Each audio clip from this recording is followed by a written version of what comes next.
I will walk to the end.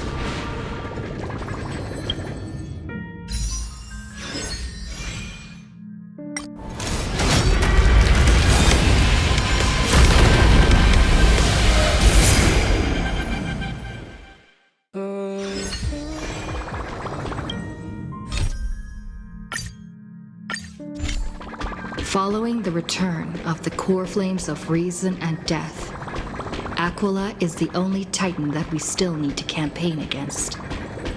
Phainon asks us to recreate the past, and he repeatedly challenges the Flame Reaver to hone his abilities. The Flame Chase journey's triumphant conclusion draws nigh, yet a sudden disturbance occurs in the Holy City.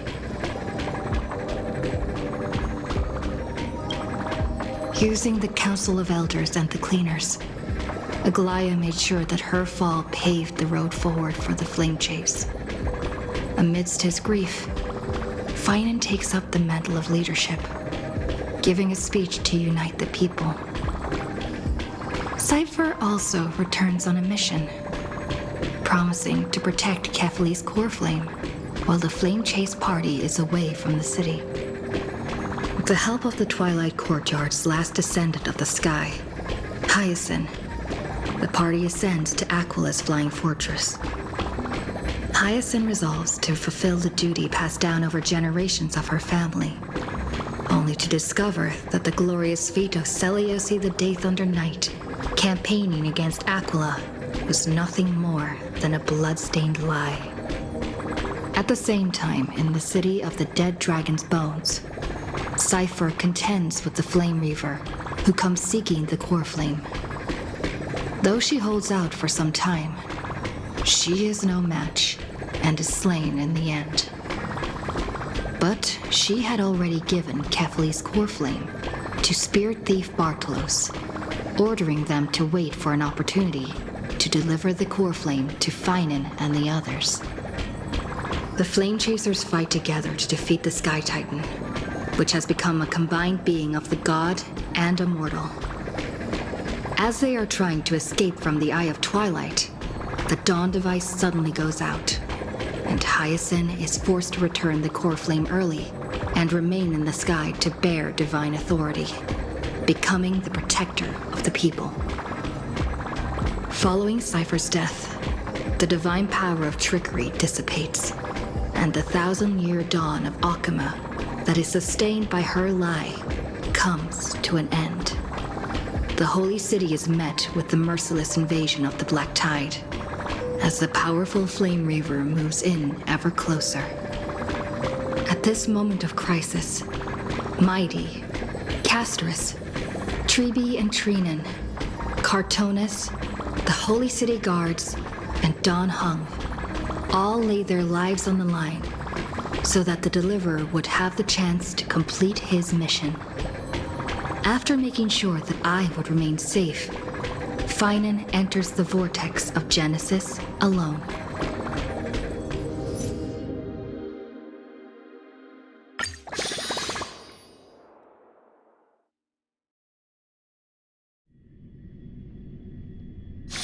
Peaceful days are like breezes carrying the scent of wheat fields.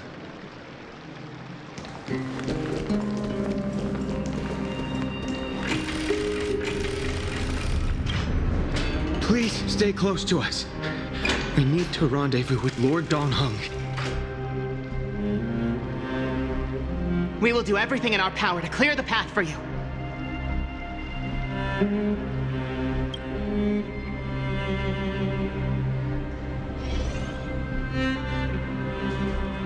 There he is! Lord Don Hung! Quick, we must assist him!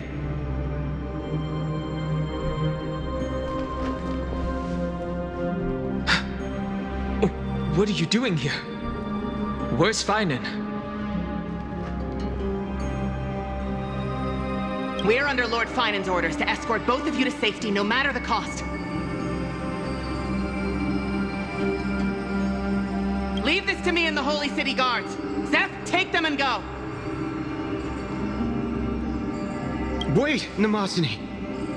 That black-clad swordmaster. Something seems off. At some point earlier, they suddenly froze in place, not moving at all. Like some kind of omen. Right. We don't know exactly what's happening, but retreating is the safest choice right now. I don't know which demigod graced us with this miracle. Please, come with us. Phainon, is he going to be all right? Believe in his resolve to save Akama. Don't get too close. That thing's black flames are extremely dangerous.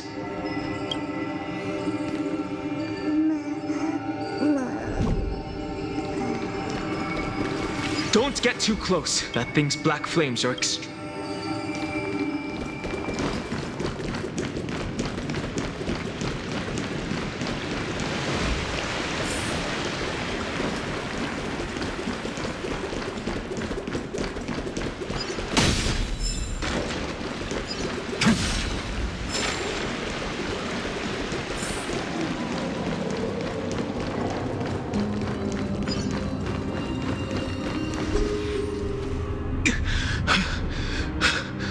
The Flame Reaver isn't pursuing us.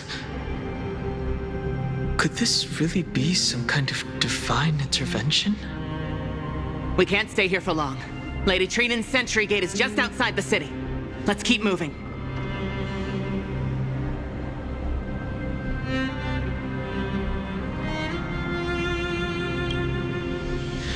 I agree.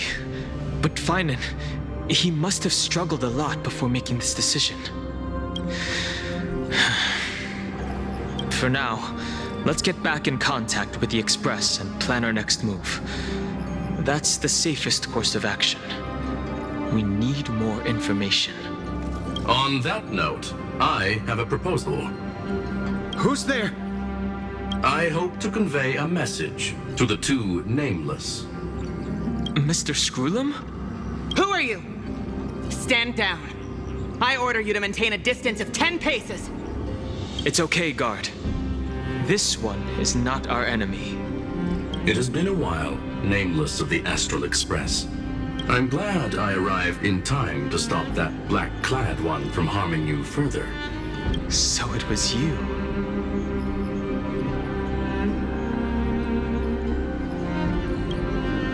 Indeed.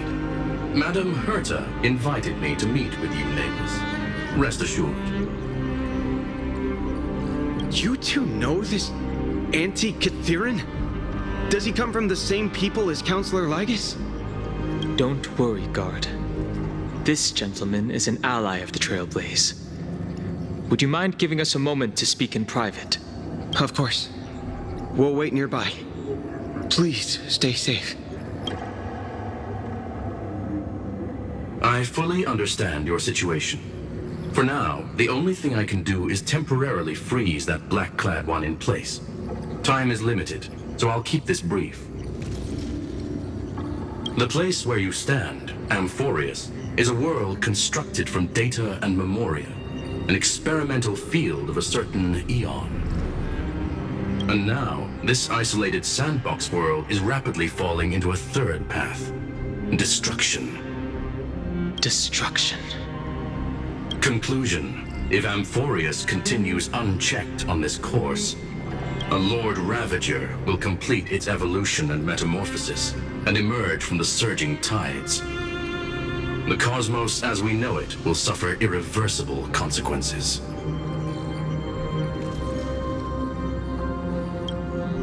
The disaster that this Lord Ravager intends to trigger may be far more severe than the Law Fu's Stellaron crisis, because its goal is the Eon of Erudition.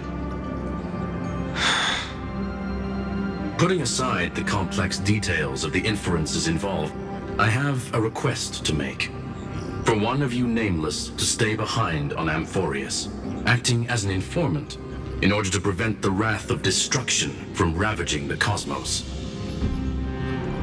This world is enveloped in a firewall that defies explanation, and the flow of time here is also different from reality.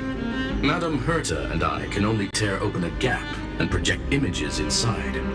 However, the accidental crash landing of the express car notwithstanding, both of you were able to successfully land here. There must be some principle behind this we have yet to fully grasp. It will take time to uncover the reason. Before then, if one of the Nameless is willing to stay and witness the fate of this world, or to push it along when necessary, it would be of great assistance.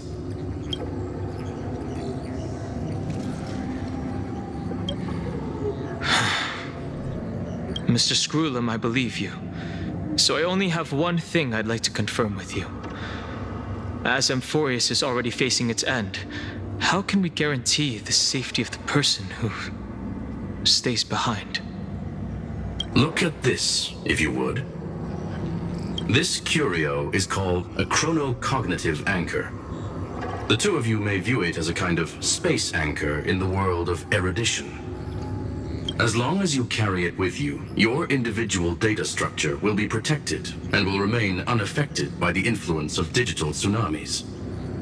When required, it can also serve as a bridge for communications between the internal and external world. Of course, it is not curio with unlimited uses. May only be held by one person. The connection being interfered with.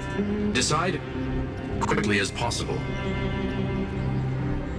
2 final messages. 1 intellectron named Lygus, possibly the primary culprit behind everything. 2 Bertha discovered a clue. Miss March has already been drawn into Amphoreus.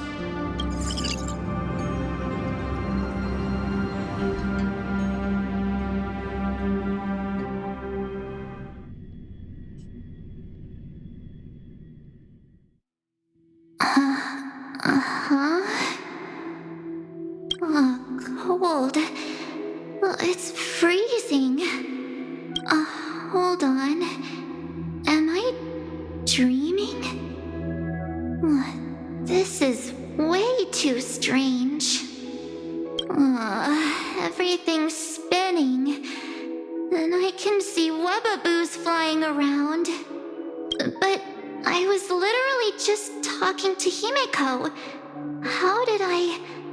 When did I... That's it! She warned me about this place right before Klipoth glimpsed her. Oh no. Have I accidentally walked onto some weird path? Have I done something crazy without remembering? Unless forcing Pom-Pom into new outfits and borrowing Mr. Yang's shoulder massager counts. Hold up. No way! Stepping onto the path of elation can't be this simple. Right? Child of remembrance, step forth into the depths of the path space. Who's there? Hey, cut it out. If you're there, just come out and talk, okay? You're freaking me out. I can't even think straight. Hold on. Is that a gate? Cast aside your fears. Step forward through the gate of memory. The voice. Is it showing me the way out?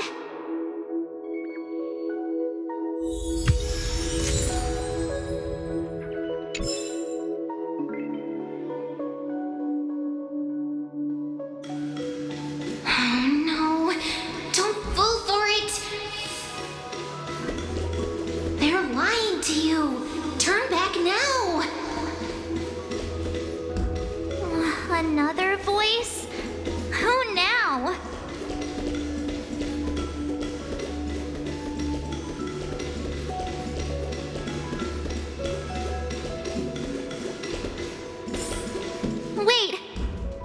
Master Diviner? From the Wafu?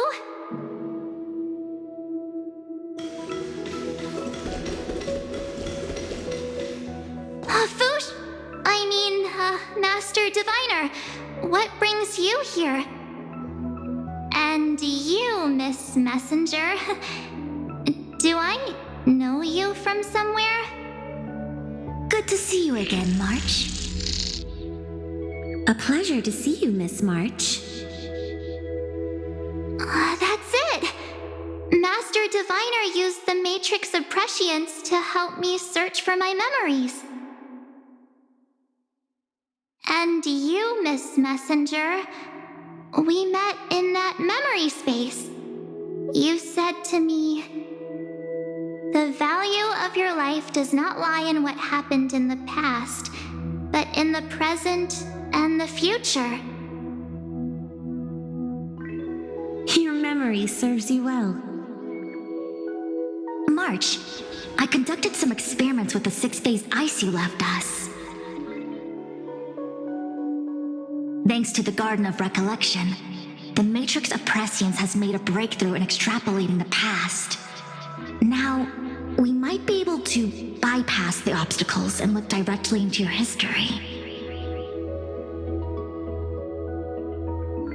The Master Diviner is right. Continue down this path, and you'll be able to find your lost memories at the end.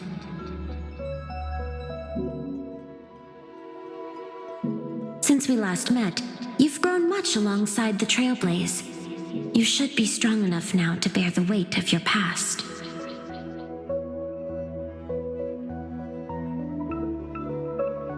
Well, there goes my Ice Princess fairy tale.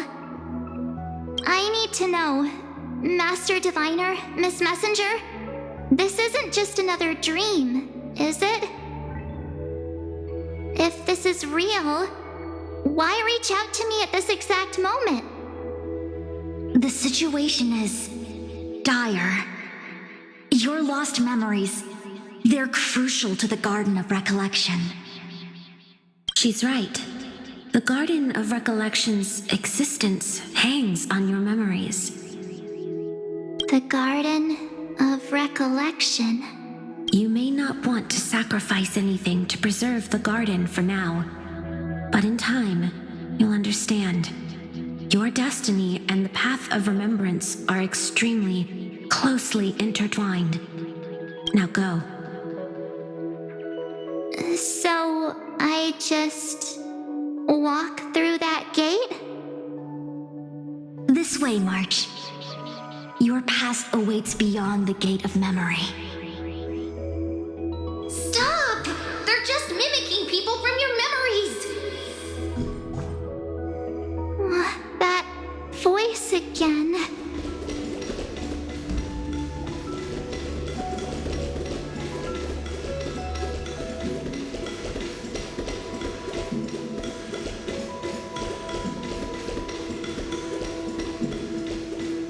Don't let those bad people deceive you! The gate. Now it's you two?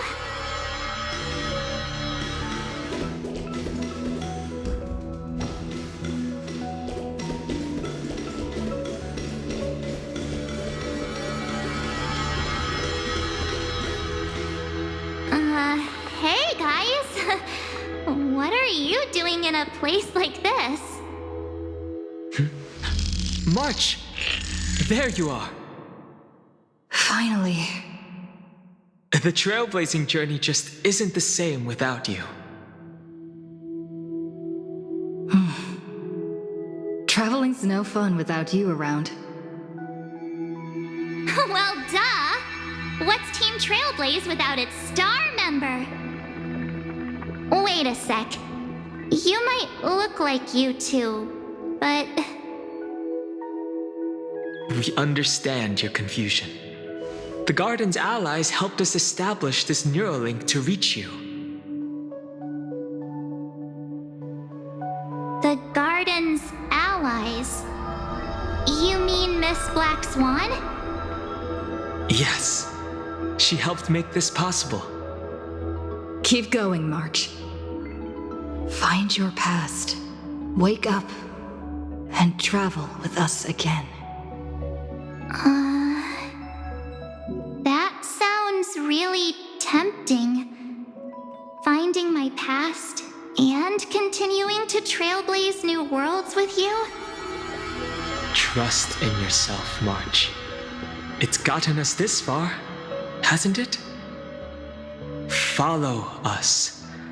Let's go through that gate together. Step into your past, March. Find your true self.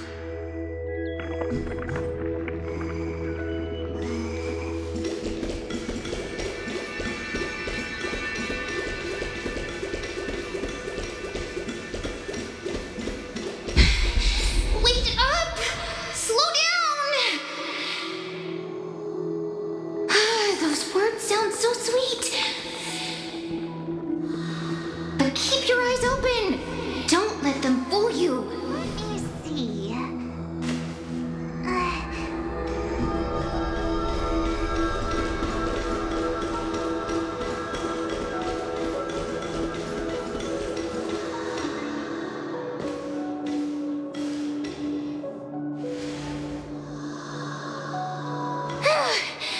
At last, I finally caught up. Hey, are you all right? I'll be okay. Just not used to running around. Say, March, got a moment to talk before you make your decision? Wait, that was you? Pushing the gate away? Sending those warnings? Yep, named Cyrene. It means ripples of past reverie. Easy to remember, right? Wait a minute. We actually look quite alike, don't we? Yeah. Your pink hair is just as eye-catching as mine. And we're both bright, pretty, and positive girls. Talk about coincidence. Wow, you're quite the smooth talker. But I can't disagree. Wait, you know my name is March? Have we met? No, but I've witnessed your story through those memories just now. It's incredible, really. We might have more in common than you think. I know exactly what you're going through, which is why I don't want to see you exploited or hurt. You know what I'm going through? I know, because I've been exactly where you are. This empty space has been my home for ages. I barely remember what time feels like anymore.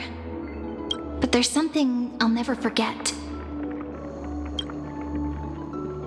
Trust me, that gate won't give you what you want.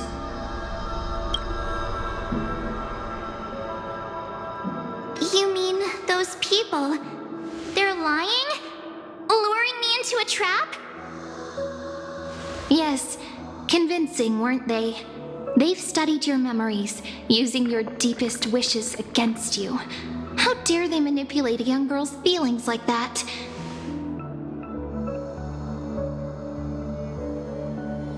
If you go through that door, the worst case scenario is you'll become their pawn, losing control over your own fate forever.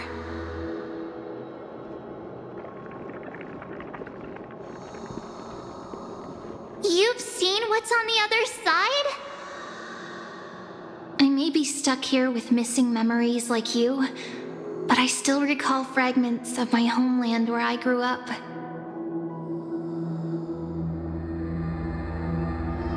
That door leads to Amphoreus. Trust me, it's anything but welcoming. For ages, I've watched people walk through that door. They couldn't see or hear my calls. The voices beyond always promised safety, but I've never seen anyone return safely. So I had to try and stop you. To be honest, I'm not sure what to believe.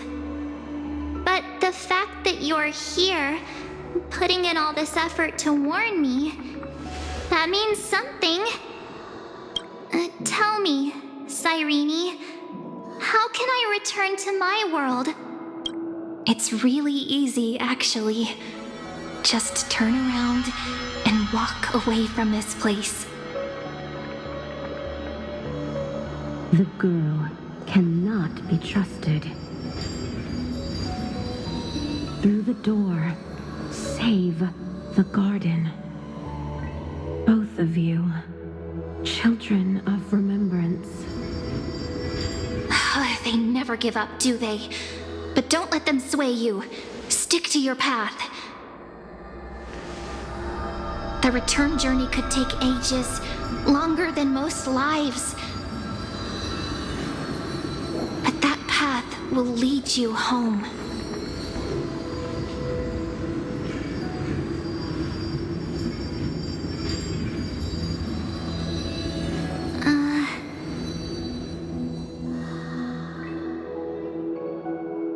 Thank you, Cyrene. I know what I need to do. I'm going through that gate, into Amphoreus. Wait, what? Don't worry. I believe you. It's just that, for me, the only place I can call home is right beside my friends. Two of my closest friends are already on their way to Amphoreus. They may seem capable, but only I know. They're absolute disasters waiting to happen. They won't last 5 minutes in a new world without me. That's why I need to go through. Amphoreus or not. When the three of us are together, there's nothing we can't handle. We'll explore, understand, establish, and connect. After that, we'll find our way home together.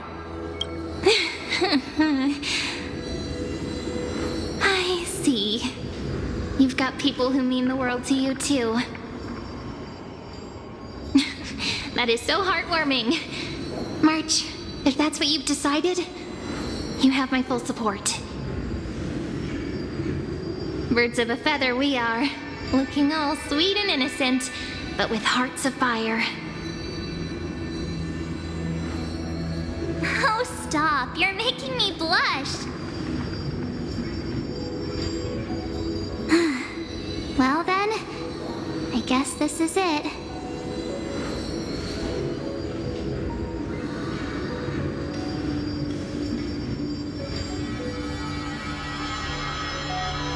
Do you think we'll see each other again?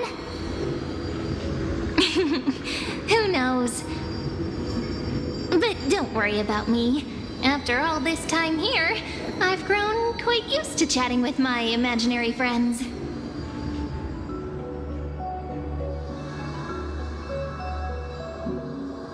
Since Amphoreus is your homeland, if there's a way to help you, my companions and I will do everything we can. Then I'll look forward to that day.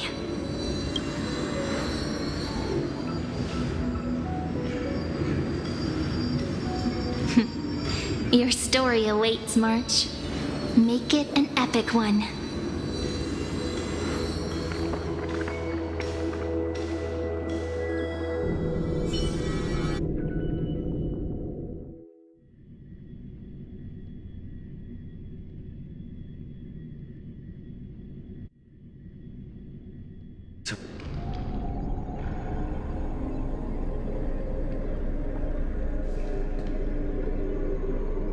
You okay there, friend? Something seems to be bothering you.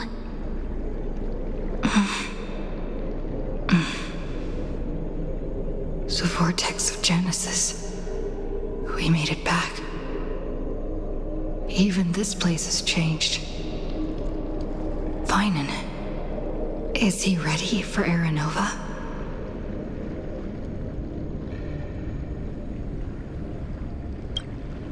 If anything, he's the one worried about you. But I'm here to watch over you now.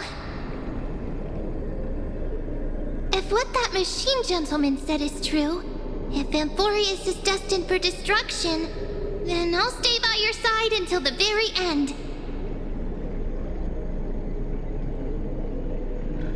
Like how you and Dun Hung treasured the Express. Amphoreus means everything to me. Right. Time to see the last core flame restored.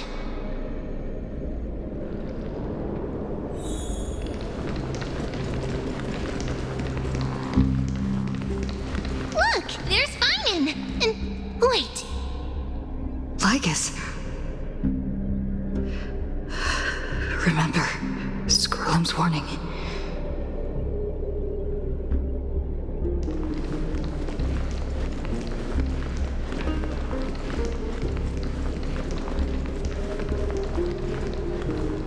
And you, Lord Phainon, will wield that core flame to bury this ancient world, plunging everything into the gray unknown.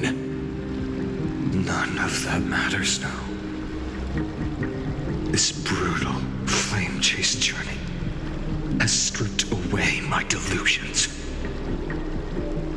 I know the future is in some peaceful paradise with gentle west winds, just waiting to welcome us to step in. If what lies ahead is a mass of chaos, I shall cut through it myself and usher in the first ray of blazing sunlight. Is it truly you? With one last chance to turn back, you still step forward. How befitting of a trailblazer.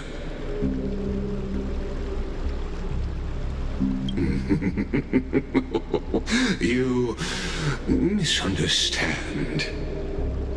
As our world nears its end, the ones who walk the infinite paths have embraced their destiny.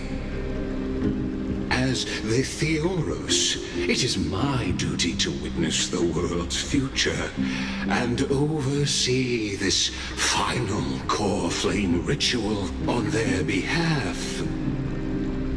The trial of world-bearing, the ritual of Aranova.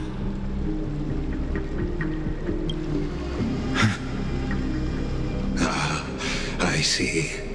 So you met my kindred spirit before I could erase his traces. Partner, what are you saying?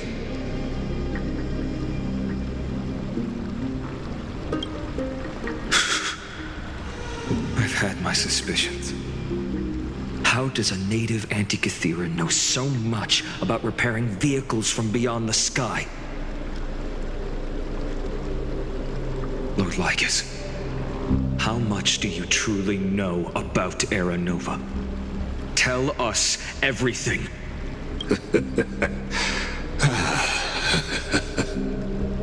Very well. I need no longer maintain this Theoros masquerade. You seek truth, Lord Phainon, and truth you shall have. As you know, when the old gods fell, someone had to bear their broken pillars to fill the vacant seats. Those who would assume divine authority must prove themselves through trials. Yet, for Kephal's demigods, the possibility of overcoming the trials has forever been non-existent. For the world-bearing trial is the divine duty itself. Bringing forth the Aeronova and bearing its weight is an endless ordeal, ceasing only upon collapse. Precisely. The Aeronova ritual is not something that can be completed in an instant, no, but a long and arduous journey. While the sacrificial journeys of other demigods conclude in this world, Kefali must shoulder the gods' core flames, bear the memories of all worlds, and stand unwavering until the next world, when the black tide consumes the bearer and all that they carry, leaving nothing behind. Unless their core flame finds a new bearer. The holy flame that illuminates all worlds rests in your hands. All that remains is one choice. Nurture it, pass it on to future generations, or extinguish it here and now. Deliverer, the fate of all worlds rests in your hands. Enough testing. I've made my decision. But before I ignite the dawn of the next world, you need to promise me something. 2 things, actually. Speak your terms. Promise me this. Professor Anaxa's vision of the new world is absolute. The world will be reborn from my memories. All souls, living and dead, will return as the first humans, unchanged from their past lives. And my friends, the fallen demigods, they shall transcend the cycle to become new titans. Our heroes shall not have died in vain. Of course. This I can guarantee. Good. The second one. Promise me the Trailblazer can return safely to her homeland, unbound by Amphoreus' loss. My apologies, but I cannot promise this. As you mentioned, she now bears the Time Titan's authority. Her bonds with this world run too deep.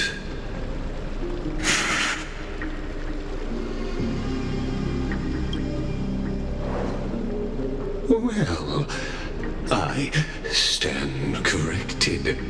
An outsider like her does have ways to defy destiny. Thank you, my friend, for everything you've done for this world. Though the next world may not remember, I shall never forget. As the Theoros, I declare, Amphoreus has determined her path. Step forward, heroes. Follow her path and see it through.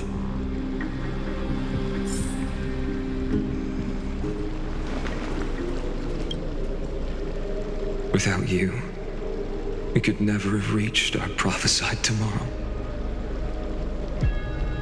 Thank you for walking this path with me to the end.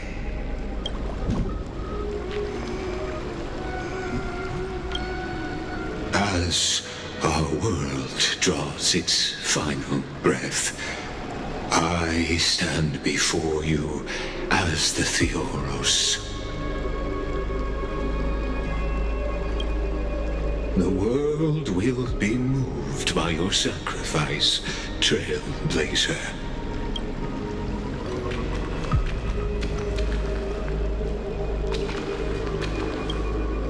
As our world.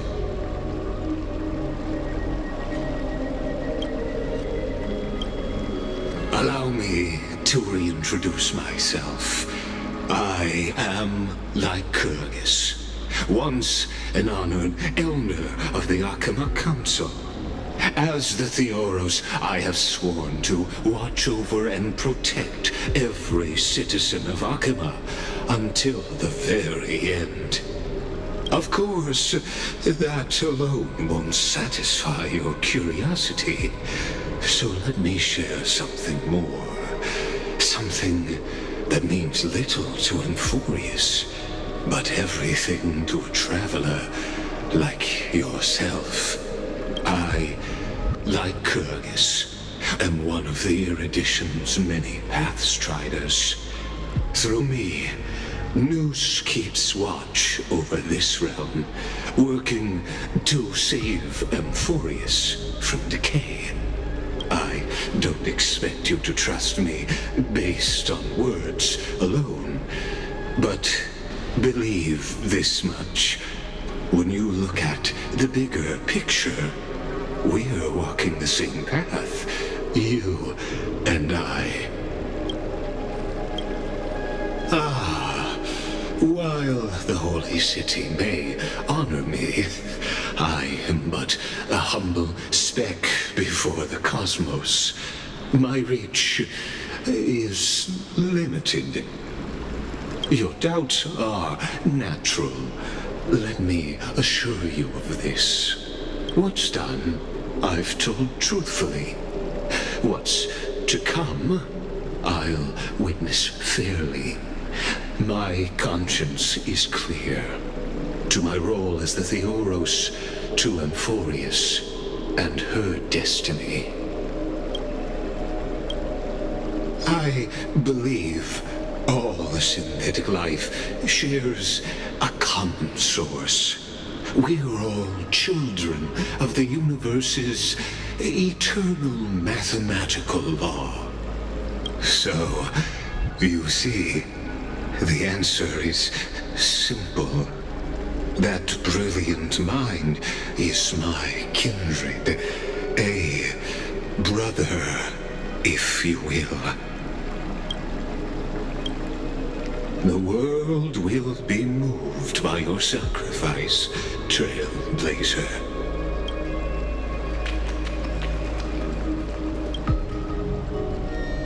Behold, oh gods, Amphoreus has achieved her victory, and the Era Nova approaches.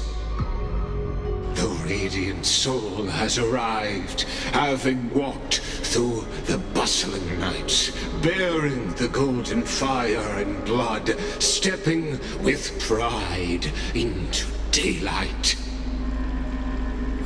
He is the pure child, walking upon the path of yesterday, today, and tomorrow. He is the first to be born, first to be named among the nameless. Eternal in form, limitless in reach. He treads the endless night underfoot. Greatest of kings, protector of the displaced, raising humanity's children above their adversaries.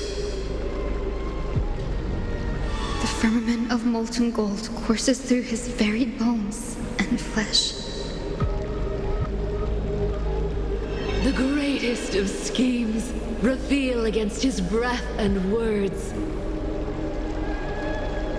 In the golden lakes of that beautiful new world, he shall wash himself clean. There, finish what we first and last wished for.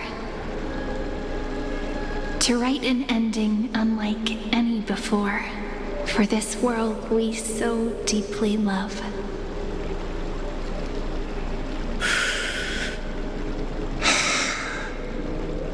Come, partner. Join me.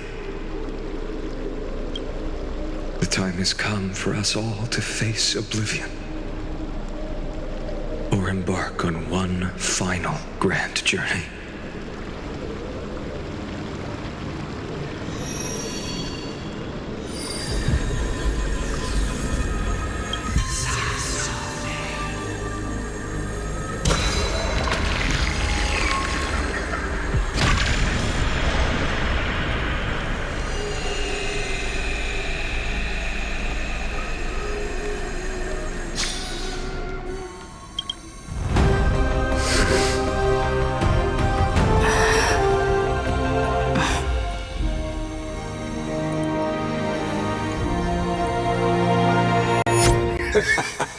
What a magnificent and epic adventure.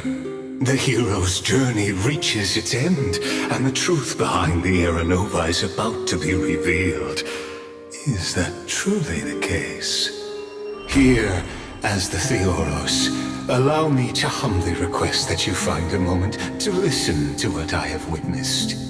This is about the nature of Amphoreus itself, a story of the prime mover of life. My, what a broad topic this is. Where shall we start?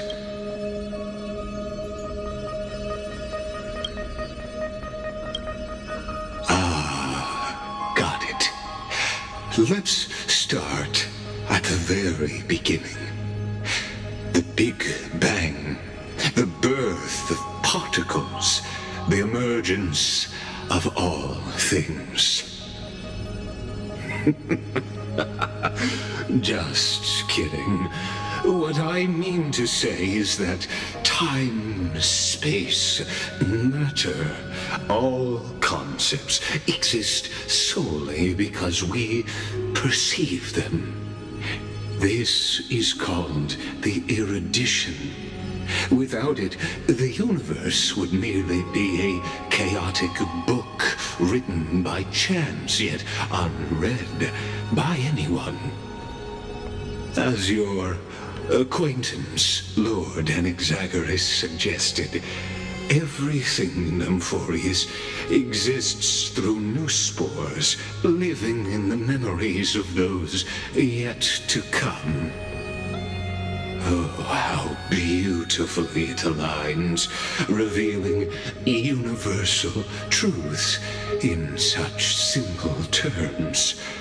Only he could solve the riddle of what exactly are we? Oh, but you'll remember, even as the embodiment of reason, one mystery remained beyond his grasp. If that is the case, whose memories did the very first new spore sprout from? As sages across ages have asked the gods, what is the prime mover of life? But let's set aside the Grove's teachings for now. Look further, past Amphoreus, to what they call the Forbidden Realms beyond the sky. Do you know of the Scholar's Strife? During that grand yet brutal war, waged in the name of erudition, a genius's legacy was abandoned, strewn across the cosmos. The scepters, a macrocosmic computational array beyond mortal comprehension. Made to emulate the Eon's thoughts, it became part of the Eon's cognition at birth. Scattered throughout the cosmos, these arrays act as celestial body neurons for Nous. But regrettably, as everyone knows, the erudition forsook them all. But what nobody knows is that, though forgotten, they never stopped seeking the divine answer. A question that survived war and disaster, stumping even the greatest minds, including both mechanical emperors.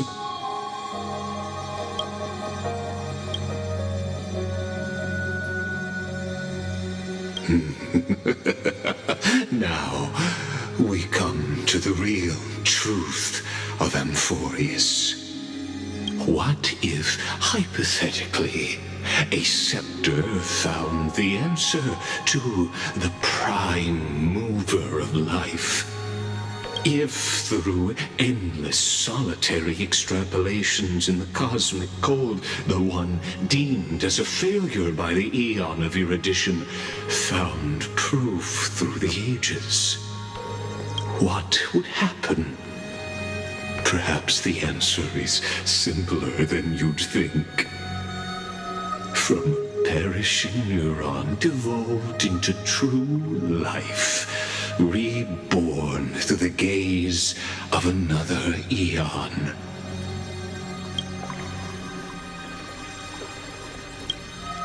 This is a tale from the distant past, unknown to all, even unheard by the greatest geniuses.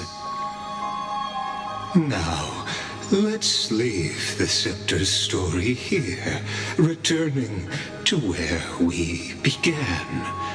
What is the prime mover of life? Actually, you know the answer better than you realize.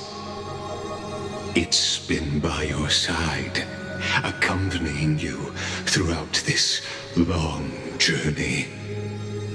Right now, it awaits you ahead. In that brave new world, beyond the end of Genesis.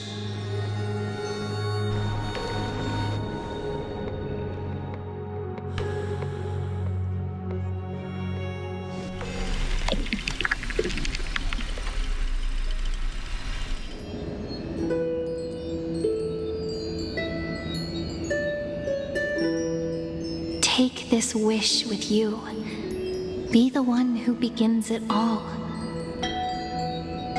As the prophecy foretold, you will bear the blazing sun until the pale dawn breaks.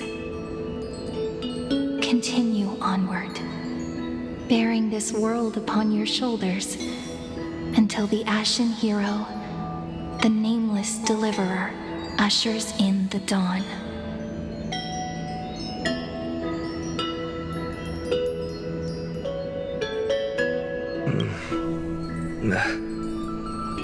Such an odd dream.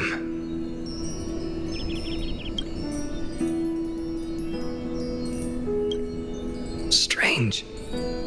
Like I've dreamed this before, but it all slips away when I wake. Only a voice remains.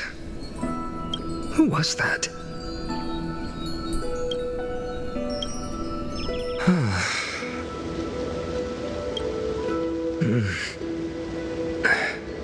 What? Ah, it's you. Whoops, I fell asleep there. What a strange dream I had. It's gone now, though. But look, perfect sunshine. The day is still young.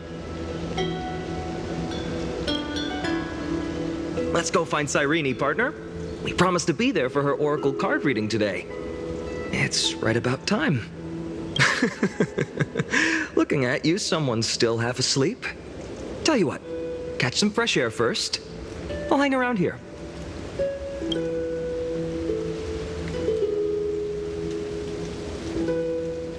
Oh, beautiful, isn't it? This is mydei Silesiae, home of the nameless hero who carried Kephales's core flame. When he was young and innocent, he had heroic dreams, imagining his wooden sword was forged of iron. Pretending the straw dummy propped up by a wooden pole was a giant with a single blood vessel running from spine to heel. Dreaming of slaying the giant and becoming a hero to save the world, though to his young mind, the world was just this small village.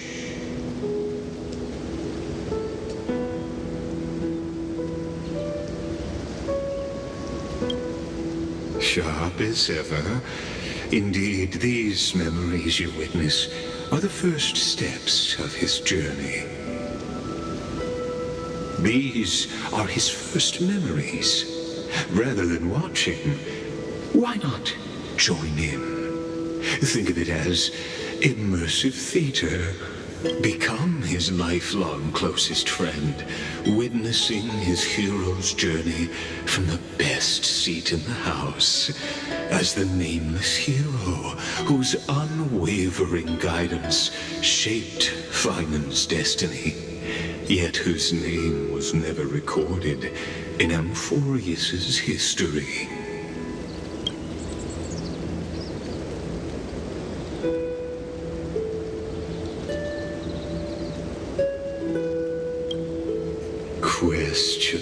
Questions. Let's follow along and find out, shall we?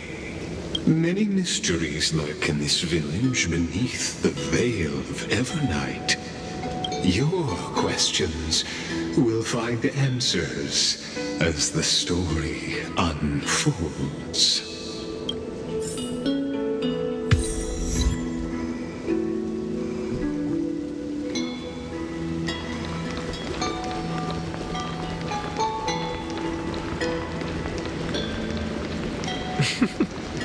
All awake now? Great. Let's go see Cyrene. Phainon! Show me how to use a sword like you do! Wait till you grow a bit more.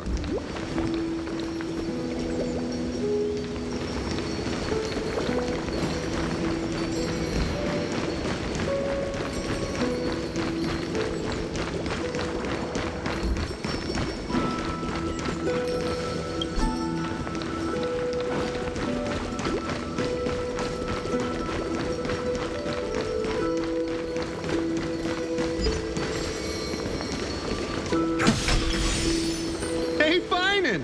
Where are you headed? No Cyrene today? That's exactly where I'm going.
Found you.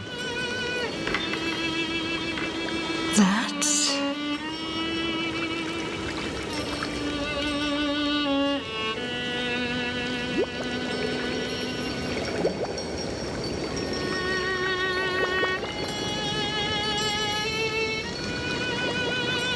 Goodness!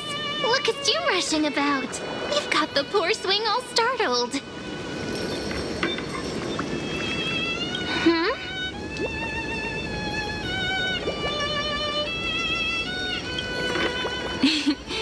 It's that deja vu. Something wrong? What do you see? Oh, nothing much. Just suddenly felt a strange connection. Look at you, leaves in your hair. Were you sleeping in a tree again? Or was it the wheat fields this time? At least brush yourself off before wandering around. Come on, I'm not a kid anymore. You're the only one who still treats me like one. Sure. You may have the height advantage, but when it comes to maturity, I'm leagues ahead of you. Still fantasizing about being in heroic adventures and imagining yourself as one of the characters? That's the kind of thing kids do, not grown-ups. Don't you agree? And since you're playing along with his antics, Who are you pretending to be today?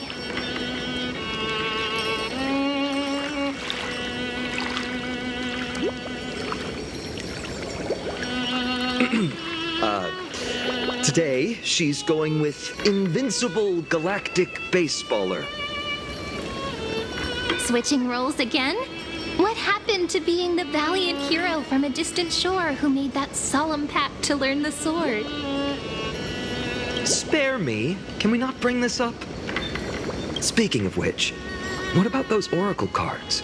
We haven't done divination in forever. Why the sudden interest? I was just about to tell you. Earlier, while napping on the swing, I had the strangest dream. There was this mysterious voice in my dream, calling out for something. Wait, you had that dream too? Yes, you too? That would explain this lingering sense of unease. Which made me think of those old oracle cards I used to play with as a kid.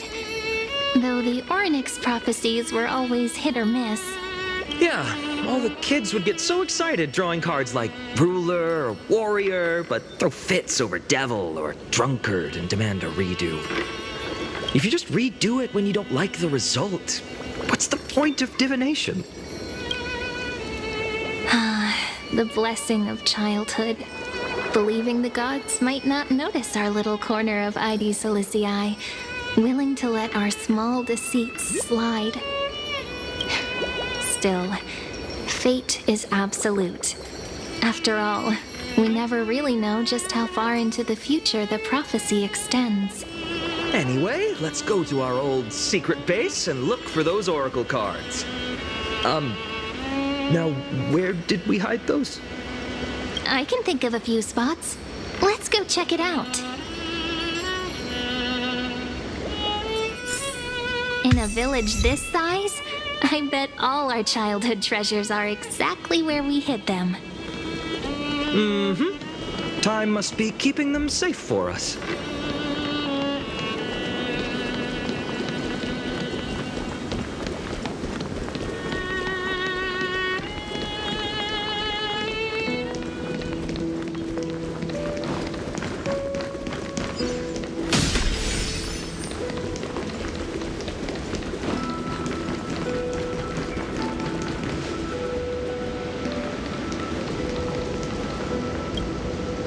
In the sunlit barn, amid the scent of ripened wheat, they found various fruits hoarded by squirrels, and a wooden figurine missing arms and legs.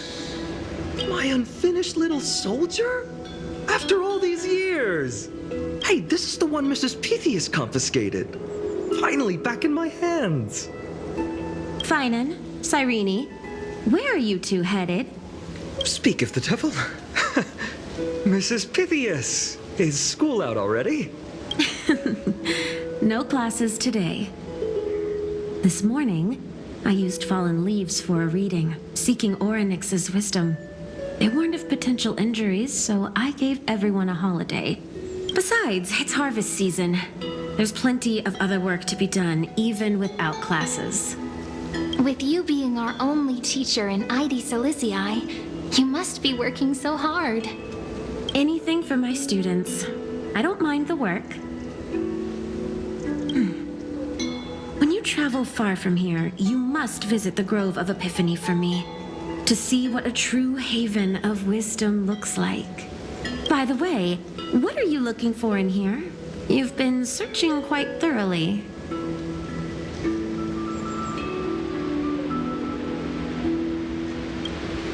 Thank you, my friend. Time to take our soldier home. All right then, I should be going. It might rain tonight, so don't stay out too late. So this is where the wooden figurine you carved during class ended up. And here I thought I knew all your hiding spots. To be honest, I'd forgotten all about it myself.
Cyrene! Cyrene! Come quick!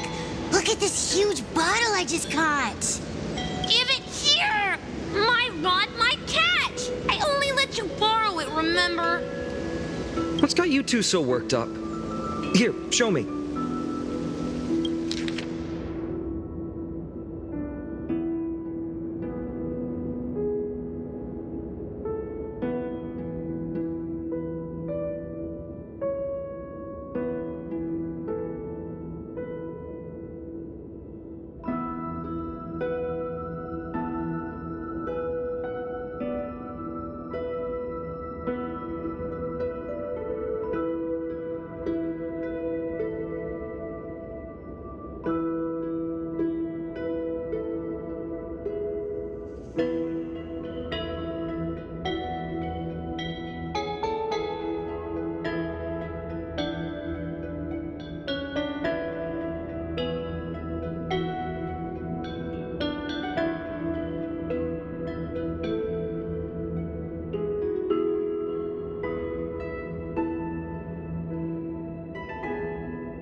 Wait a second.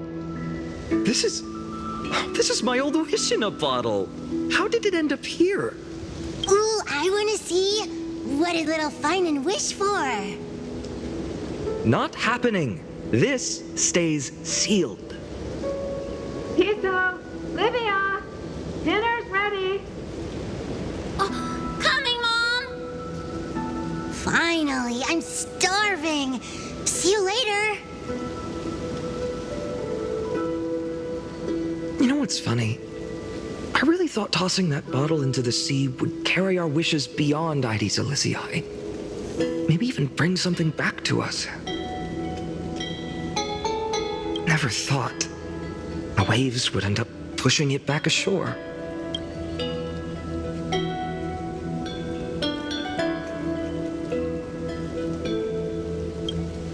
Don't bother. It's just some silly childish nonsense. Nothing worth reading. No sign of the oracle cards. Let's see.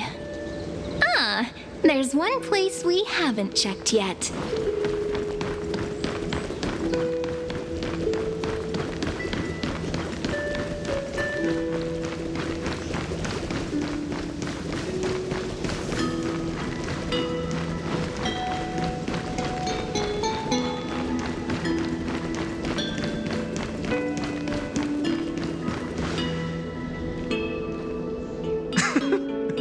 Those were the days. We'd always meet either by that statue in the village or right here. Right? And I remember you never used the front door when you wanted me to come play. You always climbed over the wall. You were such mischief makers. Just like a certain someone who has a habit of showing up unexpectedly. Right?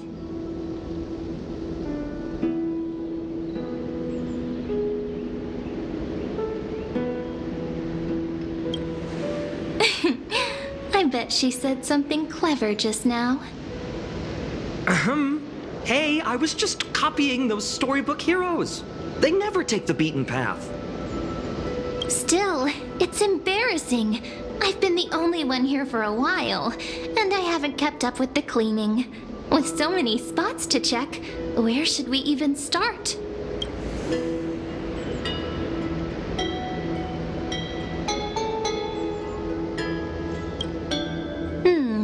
A cellar. I think I remember one. It was deep. So very deep. Well, if we're talking Wonderland stuff, it's not that different from my hero stories. All right, let's split up. I'll handle the yard. You check the upper floor. I wonder what the view's like from up there. Worth checking out? Juice with milk would taste.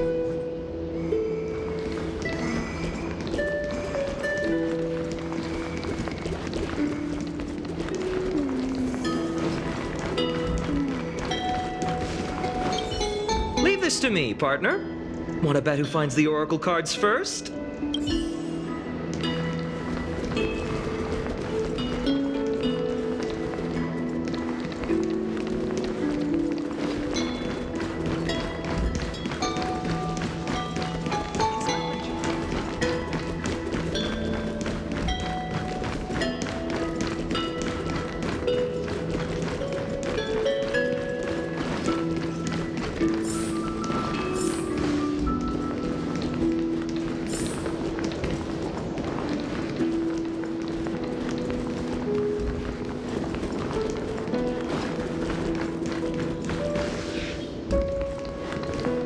The girl before you carries an air of mystery, her secrets elusive, yet her demeanor toward you is exceptionally warm.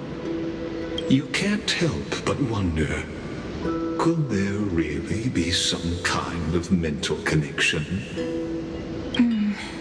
The view here hasn't changed a bit. You know, besides the swing under the big tree, this has to be my favorite spot in all of Mydei Silicii.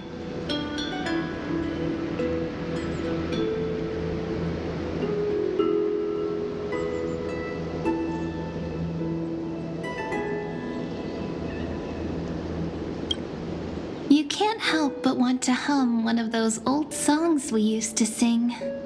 Why do leaves and branches grow?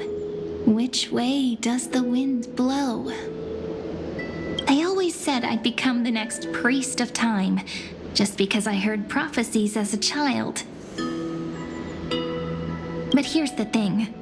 The more divinations I do, the more doubt creeps in. I want to believe the prophecies, but actually leaving Mydei Silicii. Where will that waiting ship take us, I wonder? Here they are, the oracle cards.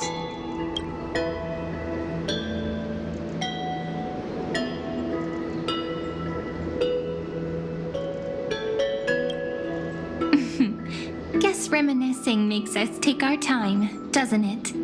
There we go. Looks like the gods do listen to our thoughts. Here it is. This is the box where we kept the cards. But the cards are gone. Who could have taken them? Huh? What's this underneath?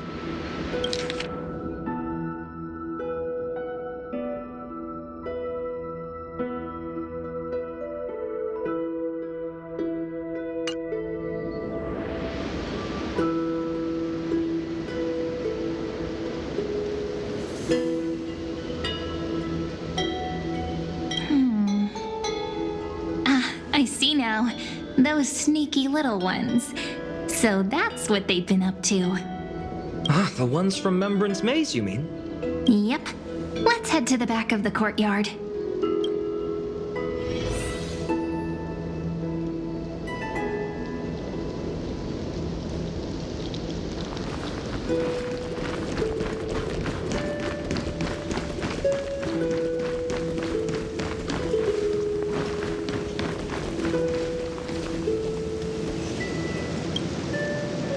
The entrance should be around here somewhere. Right here. The path to the maze is hidden under all these weeds. It's been too long since we visited the fairies.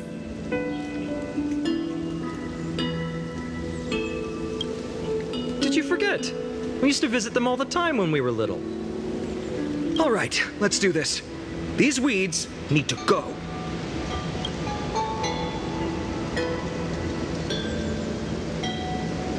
Pretty sure this is it? Should be this way. There it is! The entrance! That hollow in the tree.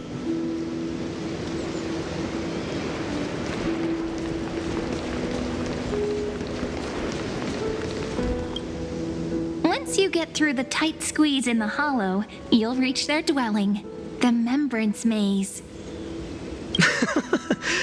I wonder if I can still squeeze through there. Maybe worry more about whether the fairies will let you in. After all, the Remembrance Maze has an invitation-only rule. Only children with pure hearts are welcomed.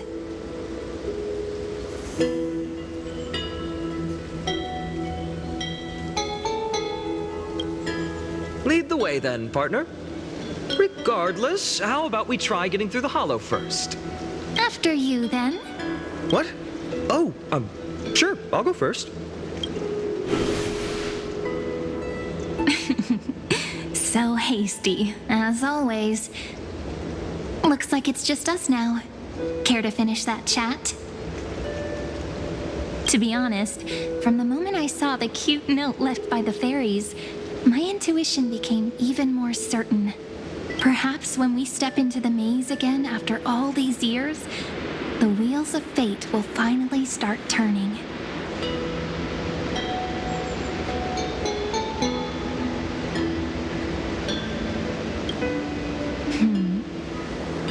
What if I am?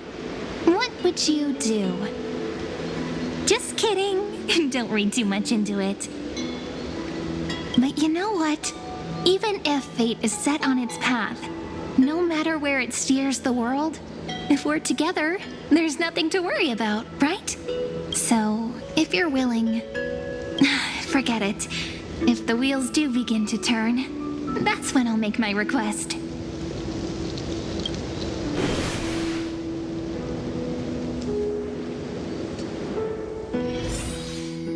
I made it! Oh, that wasn't easy. I can't remember the last time I came here. We were still kids back then.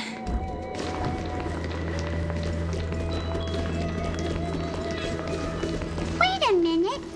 Are you? Look who it is! Reenie and Snowy!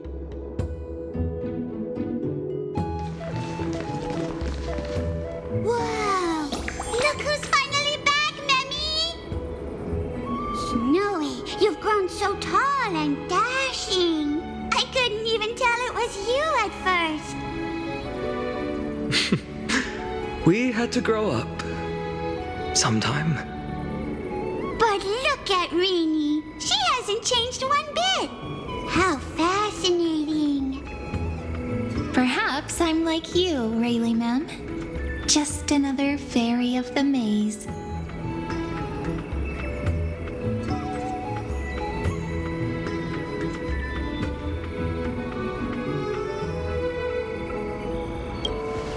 An organization? Hardly. They're not that organized. They didn't even have proper names before we came along.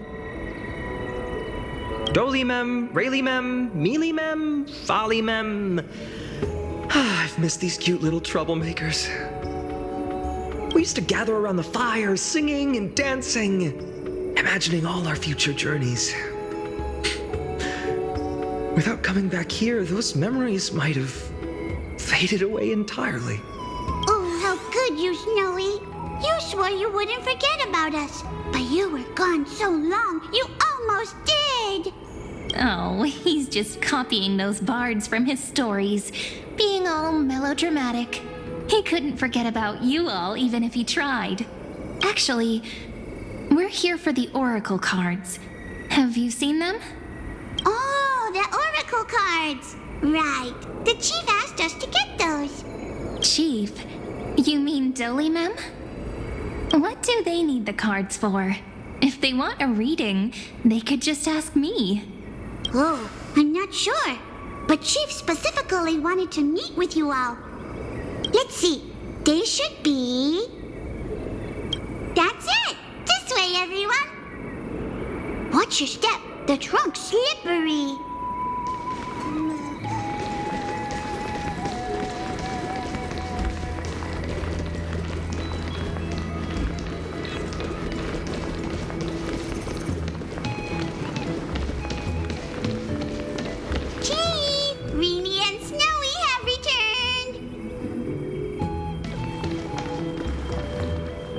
do leaves and branches grow? Which way does the wind blow? In Remembrance Maze depths we seek to find the answers future left behind. Welcome back, my dear children.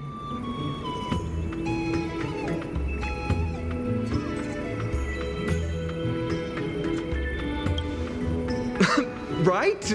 Though Dolly-Mem always says they're just songs, not poetry. Oh, Chief, you haven't changed a bit. Still so full of life. Oh, no need to fuss, my child. You haven't forgotten, have you?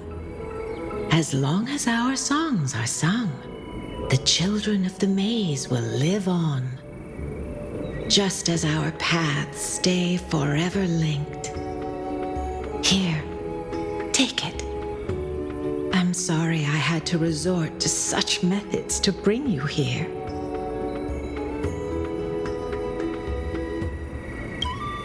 My book of oracle cards.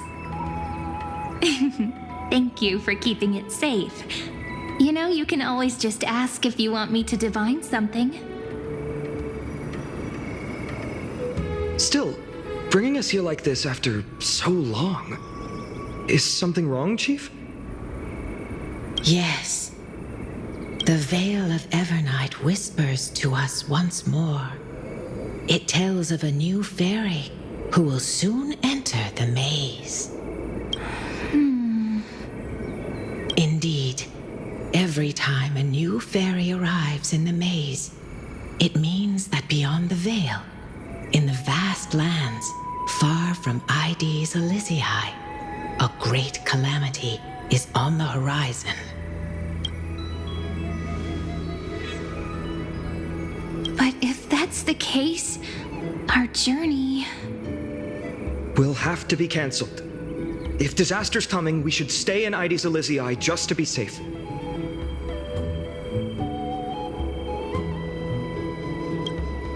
That's a good point. But what difference could Cyrene and I make? We weren't planning to be gone for long. Just enough time to hone our abilities. Phainon would train in Castrum Kremnos, while I would seek the Fake Titan's blessing in Yanisopolis. Then we'd return to Ides Elysiae to help keep our village safe. It's okay. I can still practice my swordplay here. Some things you can learn on your own. Well, probably. That's not very convincing. Here's a thought. Let's have Cyrene do a reading. If fate wishes to show us its path, we might find some peace of mind. But what if we don't like what the cards tell us?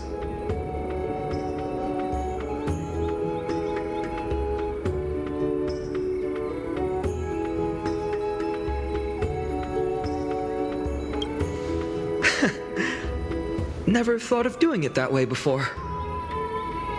Thanks, partner. We'll do it your way. Whatever the cards show, we'll face it together. Ask with a true heart, and truth shall answer in kind. Close your eyes, and let's open the oracle card book together. Let your thoughts flow like stars drifting on the river, carried by fireflies and gentle winds. Your destinies flowing towards the same future. Now, shall we begin? Oh my! The cards are quite responsive today. Very well. Let's see what future the oracle cards wish to show us.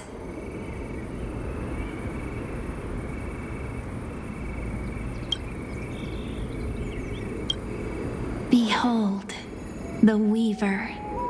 It connects the romantic threads of the chrysalis of gold, weaving all destinies into golden silk that flows toward the most brilliant, magnificent future. The The dance of thread and blade set the stage. So shall it end as gracefully as it started. Such elegance. The Gold Weaver must be of noble birth. Such high standing. I doubt someone like me could ever reach it. This is the gatekeeper, who guides people to their true path among myriad passages. We have surrendered our countless senses, dedicating ourselves to the sacred whispers within the temple. Wait. It almost feels like I can hear the echoes within a temple. And are those children singing? It feels overwhelmingly solemn, yet strangely comforting. The ruler stands for discipline, authority, and glory, but frequently also points to isolation and warfare. Even should you pledge your loyalty to me as the last sovereign, the glory shall be mine and mine alone. He who has slain a king can no longer bear the title. Let the withering lion walk his last path alone. Is this showing us a ruler who forsook their people? Stories of such bloodshed like this feel so different from Mydei's Elysiae. But they sure can stir the imagination. Ah, the traveler. Our little trickster. Always hiding behind other cards, disguising itself. What a rare catch. Over here! Or perhaps here! Gotcha! You'll have to be quicker than that. That teasing voice. Just like a child playing hide and seek.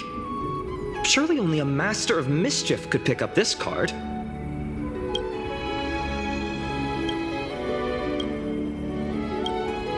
This card, the Servant, is surprisingly light, bearing the cool scent of antilla flowers, just like starlight. It symbolizes new life and hope, yet often brings to mind struggles, sadness, and loss. These precious flowers I care for with my own hands. Are they destined to bloom only in death's embrace? It sounds so solemn, yet tinged with an inescapable sorrow. The humble healer may seem gentle in hue, but its courage matches any other, strong enough to melt even the coldest ice. I will do my best to help you mend all fractures and let sunlight shine on every corner of the world. Make a pinky promise with me. No more going back on your word. Hey, this card really speaks to me. It makes me want to protect as much as I possibly can. Still, protecting everything, everywhere, seems like a dream. What amazing power would you need for that?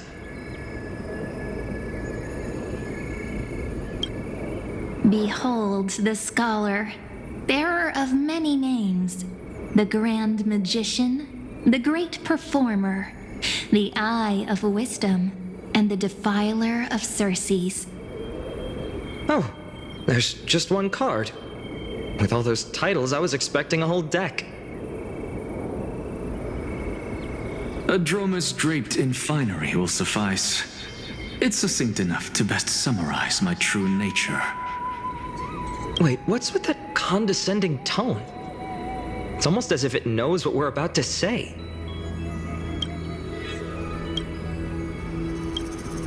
The Deliverer. According to the tripartite prophecy, this card means absolute harmony and perfection. In fact, it's the only oracle card without a dark side.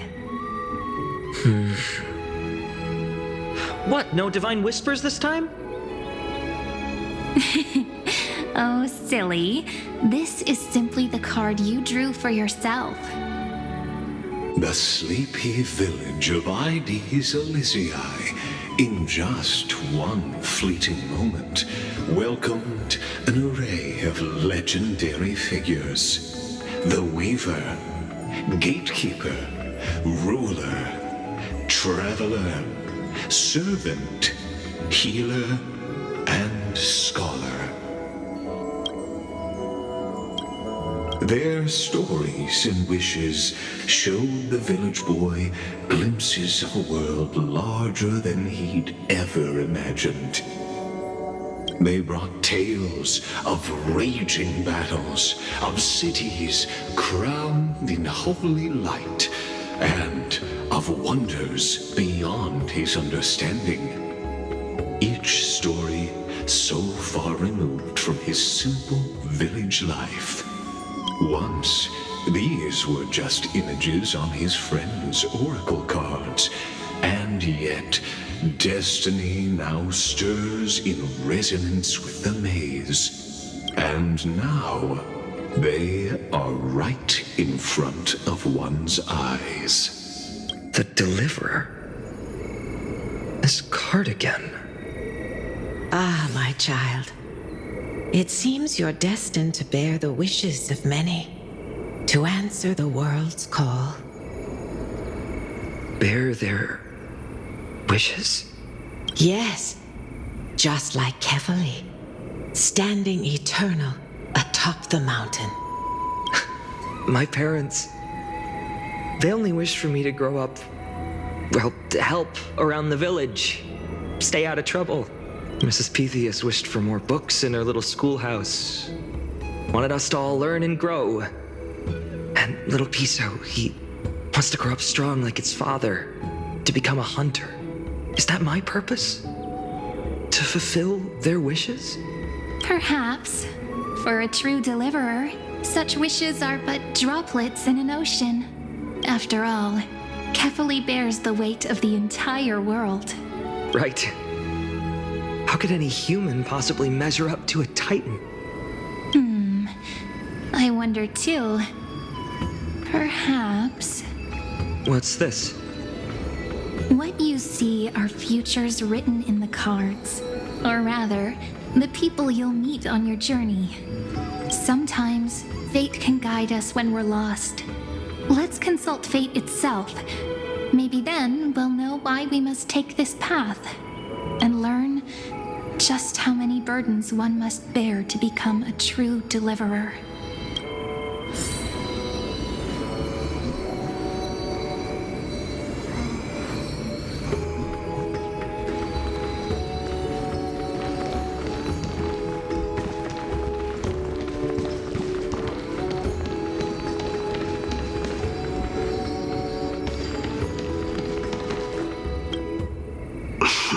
Phainon?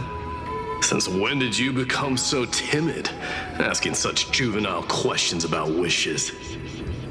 What's that supposed to mean? What's with that condescending tone? No way I become friends with this half-naked show-off, right?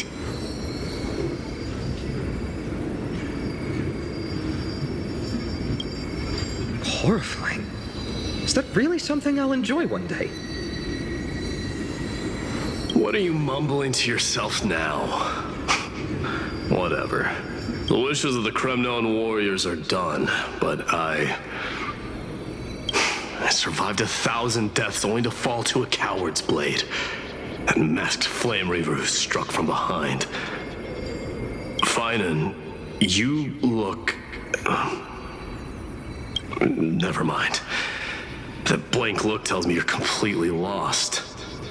My wish is simple.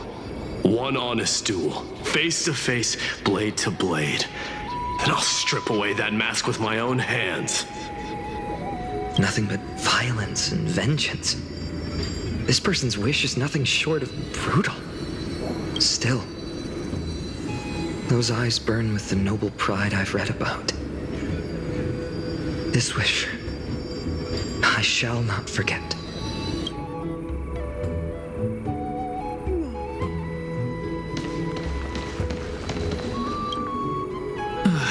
Phainon, my student. Must we go over this again? Listen well. I detest the word wish. It reeks of mortals crawling before their gods. My life's work is done. All that remains is for you to take the final step and prove the ultimate truth. I, Anaxagoras, shall become a god of the new world. Through irrefutable logic, I will prove that mortal wisdom can achieve divine greatness. Isn't he, you know, a little... I mean, I just daydream about hero stories, but he's fantasizing about becoming a titan?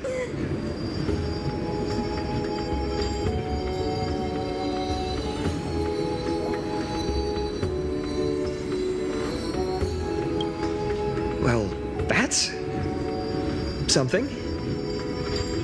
Could I ever be that sure of myself?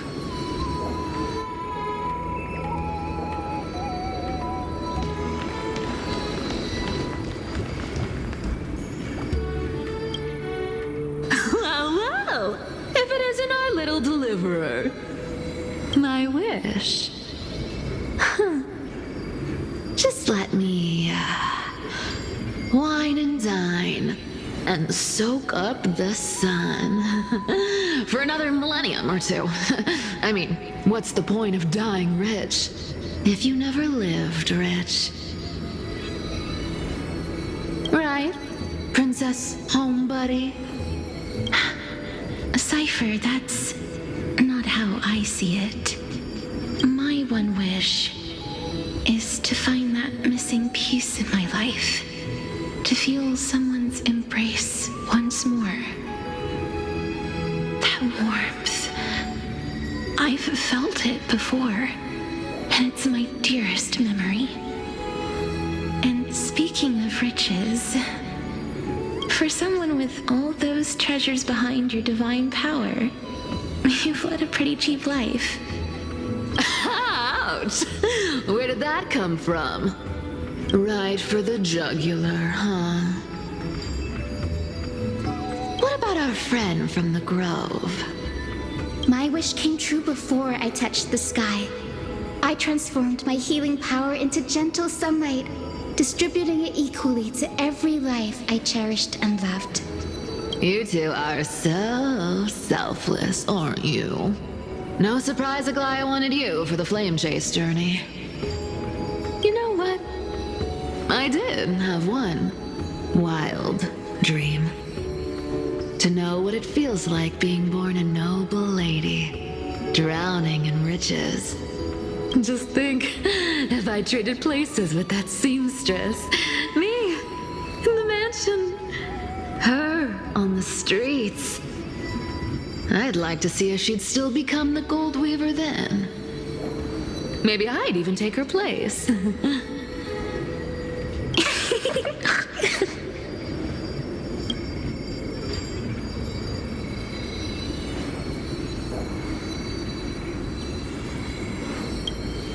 I can't disagree with you. These wishes aren't weights to bear. They're like those candy wrappers the Ides Elysiae children love, shining even brighter when bathed in sunlight. Warm embrace, equal healing, and perhaps living free. They're all wishing for a kinder world in their own way.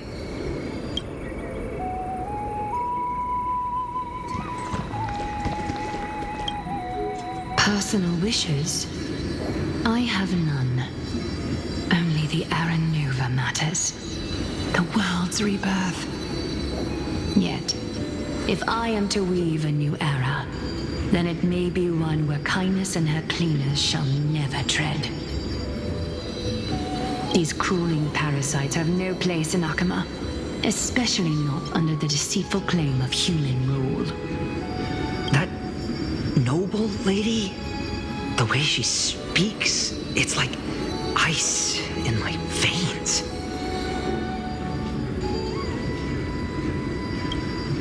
Huh. Not exactly the warmth I'd expect from someone selfless. Teacher, perhaps you could share your wishes with us? Oh, Snowy. You want to know about our wishes now? I wish to meet Trian again, in the sea of flowers where the west wind ends. And Aggie, I want to see you shed that golden thread cocoon around your heart. Just once more. Smile at us again like that bright-eyed girl in white who stood before the Yanisopolis temple. Finally, I pray that the footsteps of lost souls no longer wander aimlessly. Instead, replaced by the bright songs of prayer. Are we wishing for too much? Well, let's say these 3 wishes represent Trian and Trinan too. Those wishes are truly wonderful. They even stir something deep inside me. Then we can rest easy, because only you can make these wishes come true. Only me? Mark these words, Snowy. See you tomorrow.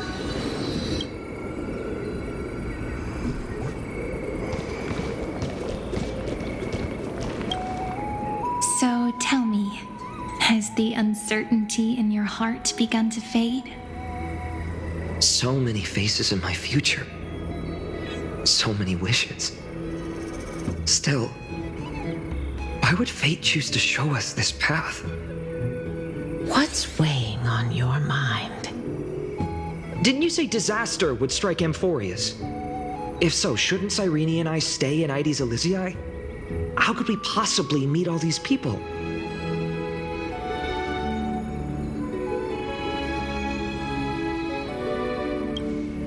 If that's true, then who will protect everyone in Ides Elysiae?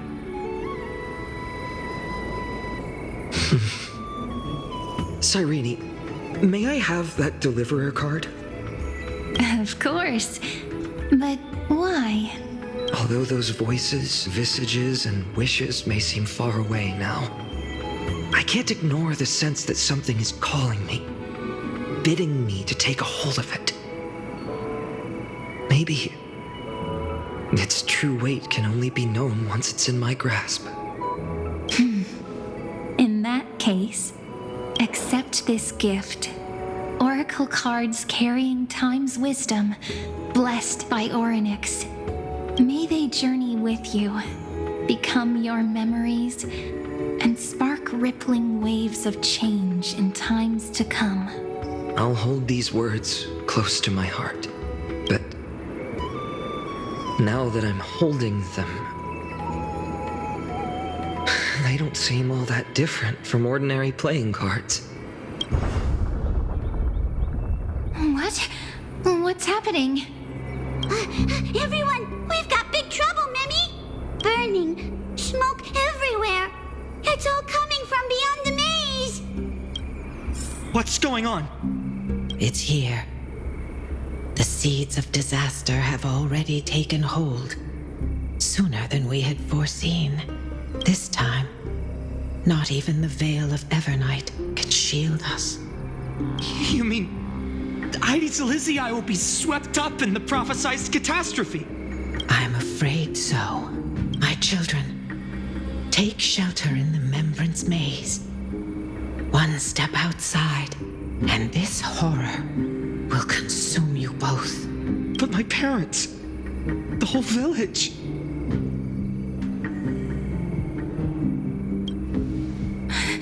Are we facing the 3 Titans of Calamity?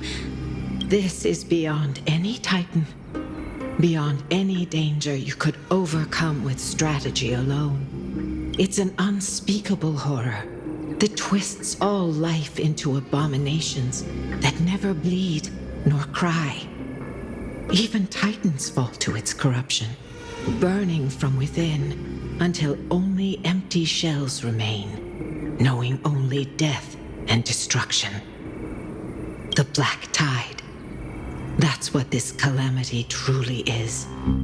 It consumes all in its path, sparing none but the memory remembrance maze. Not even Titans can? Yes. So please, don't leave this forgotten realm the gods abandoned. You are the first to uncover our presence, and the only two who can enter the maze. We don't wish for you to throw your lives away. Phainon, what path do we take?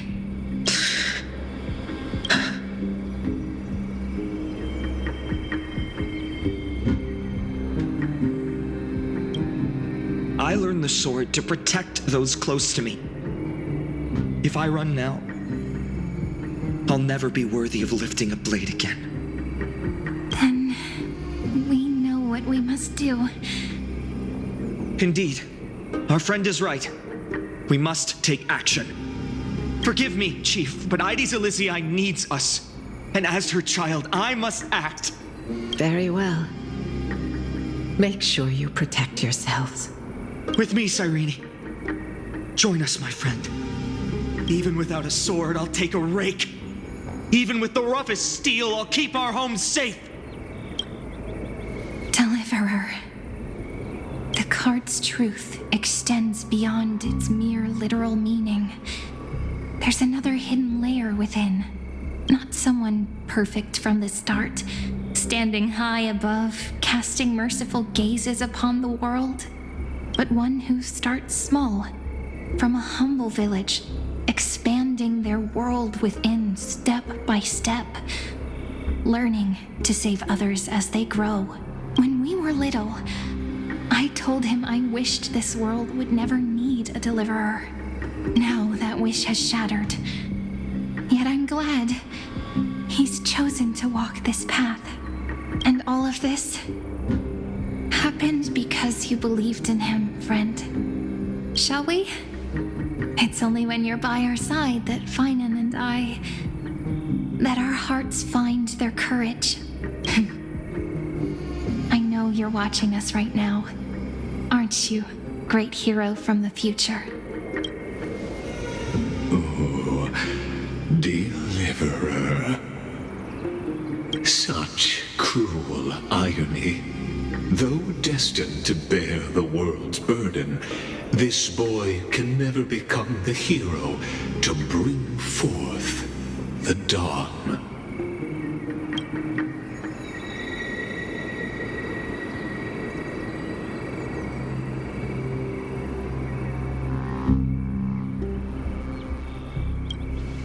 Follow their path. Bear witness as this man, forever denied the mantle of hero, takes his first step on the path to deliverance. Watch this memory play out its final act. See with your own eyes how everything began. Then you'll see why his dream of deliverance was always destined to become this world's requiem. A sun red as blood, wheat fields turning to dust, and in the heart of it all, a village aflame. In that moment, the boy stood in what felt like the end of existence itself.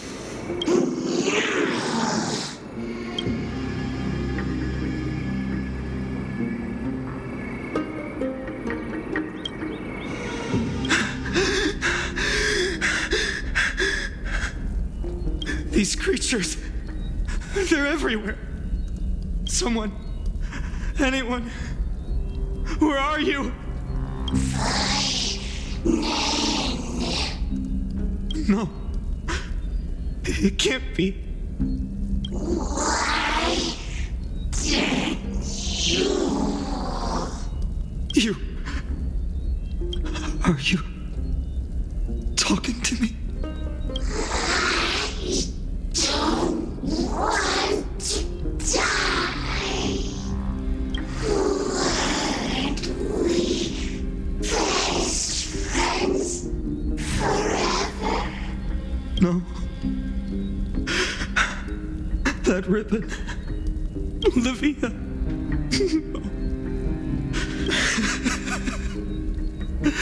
I should have known.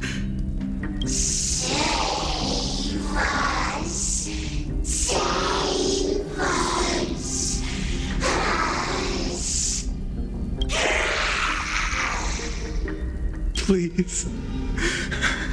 No. Stop. Please stop.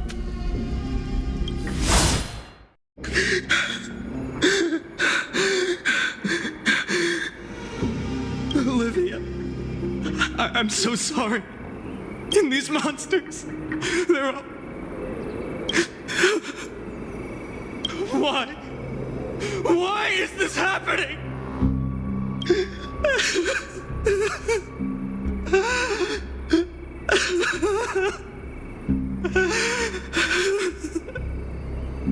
When the black tide arrived, the wavering boy found resolve in his companions, and together they ran toward their first battlefield. In the far-off future, the land of Amphoreus would bear the marks of the hero's footsteps. With sword in hand, he would inscribe an eternal mark in the golden epic. And when dawn broke over scorched earth, a boy, covered in wounds, buried the dead one by one. His silence heavier than the earth he moved. His home, his past, his name, all buried beneath the soil. His feet carried him forward, over the pillar of stone, beyond the chalice of plenty, through the deadly fogs of the hand of shadow. He wandered without direction, like a withered leaf drifting in the wind. Through countless city-states, the smiling visage of the white-haired swordsman was etched into memories. Yet he did not walk without purpose.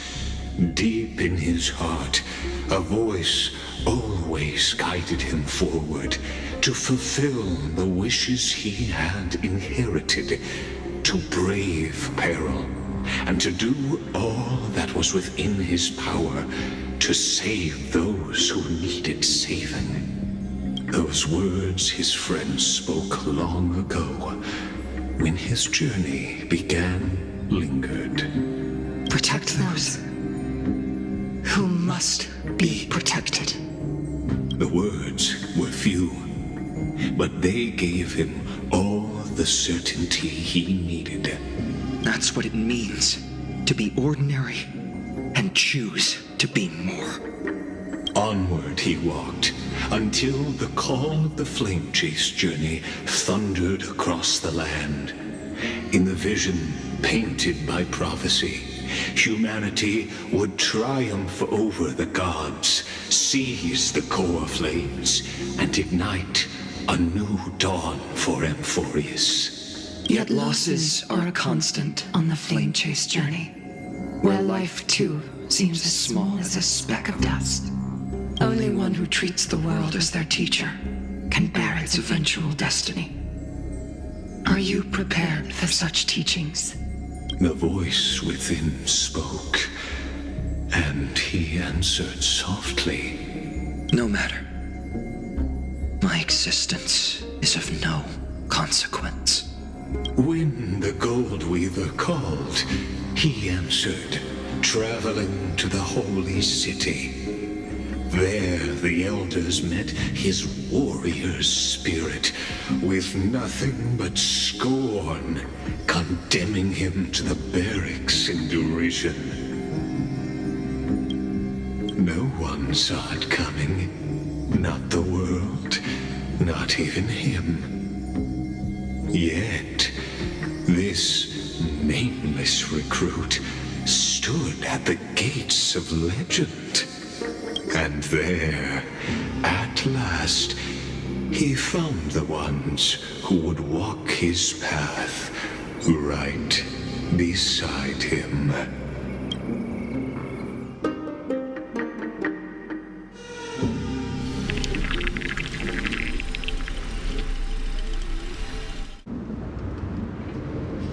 This is the abyss of fate. Hold on. Phainon's here too? And is that mydei and cyrene? And now, Act 2 of our immersive drama unfolds. They're evacuating the temple. Why now? Are you insane? That blonde man is the Crown Prince of Krymnos. Mess with him, and every last person in this city could wind up dead. Calm yourselves. The Holy Maiden has everything under control. We need only wait patiently. Behold, it is the month of Gate, light calendar 4926. The Crown Prince of Krymnos, Mydei, has led his forces to the gates of Akima. As you know, though Mydei was proud, he did not engage in needless violence. He challenged the elders of Akima to a duel, not for glory, but for the rights and dignity of his people, to ensure they wouldn't live as second-class citizens in foreign lands. After Aglaea's mediation, phainon met Mydei challenge as the Elder's representative. This duel was to change the course of the flame chase journey itself.